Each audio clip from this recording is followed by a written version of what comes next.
Good morning, students. My name is Ganesh Singh Rajawat, and I am a faculty in Civil Engineering Department of Ishan Engineering College. Good morning, students. My name is Ganesh Singh Rajawat, and today's my topic is properties of fluids, which is included in a HHM subject, HHM. The full form of HHM is hydraulic and hydraulic machine. तो सबसे पहला जो हमारा topic है वो है properties of fluids. Properties of fluids. उससे भी पहले बच्चों मैं आप लोगों को बताना चाहता हूं कि जो HHM सब्जेक्ट है उसका क्या एप्लीकेशन है. हम HHM सब्जेक्ट क्यों पढ़ते हैं और प्रैक्टिकल लाइफ में HHM का क्या एप्लीकेशन है. अगर हम बात करें रॉकेट इंजन्स की, अगर हम बात करें डैम्स की, डैम्स में जैसे हम लोग वाटर स्टोर करते हैं, फिर इलेक्ट्रिसिटी जनरेट करते हैं, इसी तरह से जितने भी इलेक्ट्रिसिटी जनरेशन के जितने इलेक्ट्रिसिटी जनरेशन में वाटर फ्लो होता है, वाटर फ्लो होकर टरबाइन से टकराता है, टरबाइन से ब्लेड्स रोटेट होते हैं और ब्लेड्स रोटेट होने के बाद क्या होता है, हमारी इलेक्ट्रिसिटी जनरेट होती है. तो बेसिकली कहने का मतलब ये है बच्चों कि हम लोगों को जो वाटर फ्लो हो रहा है उसकी स्टडी करनी है. हम लोगों को ये जो वाटर फ्लो हो रहा है उसको स्टडी करना है, उसमें कौन कौन से फोर्सेस लग रहे हैं, क्या क्या उसमें चीजें होंगी, उन चीजों को हमें स्टडी करना है. वो सारी स्टडी हम किसमें करते हैं, हम HHM में करते हैं. अभी फिलहाल जो हमारा टॉपिक है वो है प्रॉपर्टीज ऑफ फ्लूइड्स. तो हम सबसे पहले जिस प्रॉपर्टी की बात करेंगे वो प्रॉपर्टी है डेंसिटी. डेंसिटी क्या मतलब होता है डेंसिटी का? डेंसिटी का मतलब होता है घनत्व. आप लोगों ने पढ़ा होगा. डेंसिटी को हम रिप्रेजेंट करते हैं रो से. ठीक है, इसका फॉर्मूला क्या होता है, rho equal to m upon v. m का मतलब होता है मास एंड v का मतलब होता है वॉल्यूम. मास अपॉन वॉल्यूम मतलब द्रव्यमान बटे आयतन का जो हमारा रेशियो होता है वो हमारा कहलाता है डेंसिटी. और इसकी यूनिट क्या बनेगी बच्चों? इसकी यूनिट बनेगी kg per meter cube. Kg per meter. Second property है जो हमारे फ्लूइड की है वो है स्पेसिफिक डेंसिटी. सेकेंड प्रॉपर्टी है स्पेसिफिक डेंसिटी. स्पेसिफिक डेंसिटी, इसका जो हमारा फॉर्मूला होता है specific density of any fluid और यू कैन से वाटर और you can say sea water. Specific density का जो हमारा फॉर्मूला होता है वो होता है density of water. Density of water upon या density of fluid, you can say density of fluid upon density of pure water at 4 degree Celsius. ये हमारा बहुत इंपॉर्टेंट फॉर्मूला है HHM के अंदर या FM के अंदर, क्योंकि इस फॉर्मूले से हम लोग कई न्यूमेरिकल्स को सॉल्व करेंगे इस फॉर्मूले. इसी तरह से हमारी तीसरी जो प्रॉपर्टी है फ्लूइड की, और यह प्रॉपर्टी फ्लूइड की का या तीसरा जो फॉर्मूला है वो हमारा फॉर्मूला है प्रेशर का. प्रेशर आप लोग बचपन से बच्चों पढ़ते आ रहे हैं. Pressure P equal to F upon a force upon area. ये हमारा प्रेशर है. इसके अलावा एक जो बहुत महत्वपूर्ण फॉर्मूला या इंपॉर्टेंट फॉर्मूला इसमें हम इस्तेमाल करते हैं वो है इंटेंसिटी ऑफ प्रेशर, मतलब कि दाब की तीव्रता. ठीक है, जो कि जिसके कई न्यूमेरिकल से सब्जेक्ट में आते हैं. ठीक है, इंटेंसिटी ऑफ प्रेशर का जो फॉर्मूला है वो है P equal to rho g h. P equal to rho g h. ये हमारा फॉर्मूला किसका होता है? ये हमारा फॉर्मूला होता है intensity of pressure. Intensity of pressure. ठीक है, अगर हम बात करें यहाँ पर P किस चीज को डिनोट कर रहा है? P डिनोट कर रहा है इंटेंसिटी को. किसकी? प्रेशर की इंटेंसिटी को डिनोट कर रहा है. अगर हम बात करें रो की, तो रो हम सबसे पहले हमने जो प्रॉपर्टी पढ़ी थी डेंसिटी. डेंसिटी को किससे रिप्रेजेंट करते हैं? रो से. It means rho is the density of water. ठीक है, then next is G. G small g is a gravitational acceleration, means गुरुत्वाकर्षण त्वरण.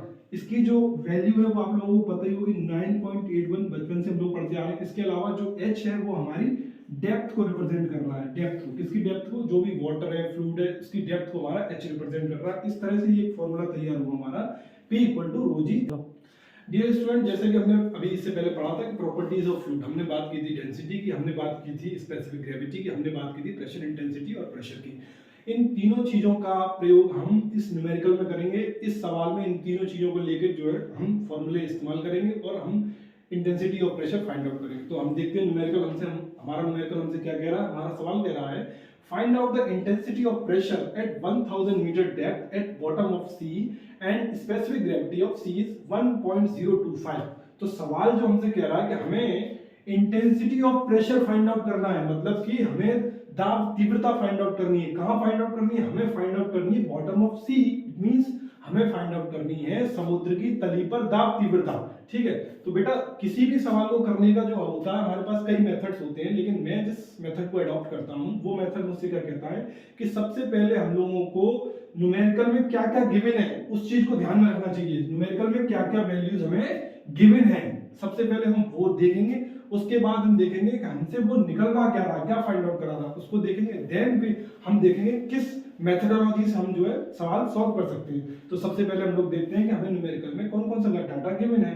तो सवाल में हमें क्या गिवन है, सबसे पहले दे रखा है at 1000 meter depth, it means हमें एच दे रखा है 1000 मीटर। ठीक है, इसके बाद जो दूसरी चीज हमें सवाल में दे रखी है वो स्पेसिफिक ग्रेविटी ऑफ सी। ठीक है, जो समुद्र के पानी की स्पेसिफिक ग्रेविटी दे रखी है वो हमें दे रखी है क्या, 1.025। ठीक है, ये दोनों वैल्यूज हमें न्यूमेरिकल में दे रखी हैं। अब हमसे सवाल में ये डाटा दे रखा है, only this data is given in this numerical. उसके बाद हमें देखना है कि हमें सवाल में निकालना क्या है, क्या फाइंड आउट करना है। तो intensity of pressure find out करना है। तो सबसे पहले हमारे माइंड में क्लिक होगा कि इंटेंसिटी ऑफ प्रेशर का फॉर्मूला क्या होता है। तो अभी जैसे कि मैंने आपको बताया, इंटेंसिटी ऑफ प्रेशर का जो फॉर्मूला होता है वो होता है P equal to rho g h. P equal to rho g h, this is the formula of intensity of pressure. अब हमने प्रेशर इंटेंसिटी का फॉर्मूला लिख लिया, उसके बाद हमने डाटा भी लिख लिया। अब हम लोग देखेंगे कि हमारे पास कौन सा डाटा मिसिंग है जिसको हम लोगों को फाइंड आउट करना है। अगर बच्चों हम लोग इसको देखें तो हमारे पास देखिए इसमें h गिवन है, तो h गिवन है। ठीक है, इसके बाद इसमें हमें मालूम है g की value we know very well, the value of g is 9.81, हम लोगों को पता है। इसके बाद लेकिन हमारे पास रो की वैल्यू नहीं है, क्योंकि न्यूमेरिकल में जो वैल्यू दे रखी है वो स्पेसिफिक ग्रेविटी की दे रखी है, लेकिन हमें फाइंड आउट करना है रो मींस डेंसिटी। तो हमारे पास सी वाटर की डेंसिटी नहीं है। ठीक है बच्चों, ओके ठीक है। तो बच्चों जैसा कि हमने देखा था इस न्यूमेरिकल में हमारे पास रो की वैल्यू नहीं है। तो रो की वैल्यू फाइंड आउट करने के लिए हमने जब प्रॉपर्टीज ऑफ फ्लूइड्स पढ़ी थी तो उसमें हमने सेकंड फार्मूला पढ़ा था। तो वो जो हमारा सेकंड फार्मूला वो हमसे क्या कहता है, specific density of water, specific density of water equal to density of water upon density of water at 4 degree Celsius. ये हमने सेकंड में हमने ये फॉर्मूला पढ़ा था। तो अगर इस फॉर्मूले को पुट करें इस न्यूमेरिकल में तो क्या पाएंगे हम लोग, स्पेसिफिक डेंसिटी ऑफ वाटर हमें क्या दे रखा है, स्पेसिफिक, एक चीज और, स्पेसिफिक डेंसिटी और स्पेसिफिक ग्रेविटी एक ही चीज होती है, एक ही टर्म होता है बच्चों। ठीक है, तो स्पेसिफिक ग्रेविटी हमें दे रखी है 1.025। ठीक है, तो हम पुट कर देंगे इस फॉर्मूले में इस वैल्यू को, 1.025 हमारी स्पेसिफिक ग्रेविटी हो गई। उसके बाद क्या है, density of water. We always know, और आप बच्चों आप भी इस बात को याद रखना कि वाटर की डेंसिटी जो होती है, पानी का जो घनत्व होता है वो होता है 1000। ठीक है, ये होती है इसकी वैल्यू, ये परमानेंट है। ठीक है, तो density of water is, density of water हम लोगों को फाइंड आउट करना है जैसा कि आपको पता ही है, तो उसकी जगह हम लोग पुट कर देंगे। उसके बाद हमें density of water at 4 degree Celsius वो हमारा होता है 1000। ठीक है, तो उसको हम 1000 लगा देंगे, इसको मल्टीप्लाई करेंगे तो इसकी जो वैल्यू आएगी वो आएगी 1025। ओके स्टूडेंट्स, तो हमारी रो की वैल्यू आ गई 1025, अपने पास h 1000, g हमारा है 9.81। ठीक है, तो हम यहाँ से फॉर्मूले पुट कर देंगे P equal to rho g h. तो रो हमारा क्या है, रो हमारा निकला 1025, जी अपने पास है 9.81 और h अपने पास है 1000। ठीक है, अगर इसको हम मल्टीप्लाई करेंगे, इसको अगर पूरे को अगर हम लोग मल्टीप्लाई करेंगे तो इसकी जो वैल्यू आएगी वो आएगी 10.55 न्यूटन पर मीटर स्क्वायर।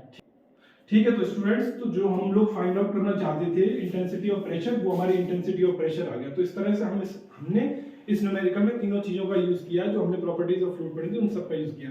ठीक है, थैंक यू।